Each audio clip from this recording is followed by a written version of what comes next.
নমস্কার, India news বাংলায় আপনাদের স্বাগত জানাচ্ছি। আমি ঋতুশ্রী মজুমদার।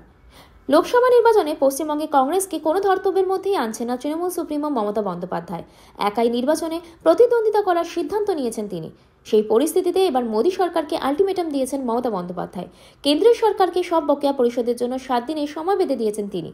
মমতা বন্দ্যোপাধ্যায় হুঁশিয়ারি দিয়ে বলেছেন, কেন্দ্রীয় সরকার যদি এই সময়ের মধ্যে টাকা না দেয় তাহলে তার দল ব্যাপক বিক্ষোভ শুরু করবে।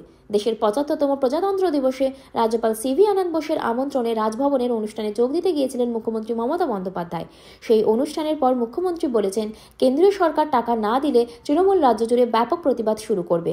কেন্দ্রের কাছে বিপুল পরিমাণ টাকা বকেয়া রয়েছে রাজ্যের। তার মধ্যে প্রধানমন্ত্রী আবাস যোজনায় 9,330 কোটি, AGNREGA-তে 6,900 কোটি, জাতীয় স্বাস্থ্য মিশনে 830 কোটি, প্রধানমন্ত্রী গ্রাম সড়ক যোজনায় 770 কোটি এবং স্বচ্ছ ভারত মিশনে 770 কোটি টাকা বকেয়া রয়েছে। এছাড়াও আরও অন্য প্রকল্পেও টাকা বকেয়া রেখেছে কেন্দ্র। মুখ্যমন্ত্রী মমতা বন্দ্যোপাধ্যায় গত মাসের 20 তারিখ বকেয়া নিয়ে প্রধানমন্ত্রী নরেন্দ্র মোদীর সঙ্গে দেখা করে কথা বলেছিলেন। সেই বৈঠকের পর মমতা বন্দ্যোপাধ্যায় বলেছিলেন, প্রধানমন্ত্রী প্রস্তাব করেছেন রাজ্য ও কেন্দ্রীয় সরকারি আধিকারিকরা একসঙ্গে বসে সমস্যার সমাধান করতে পারেন।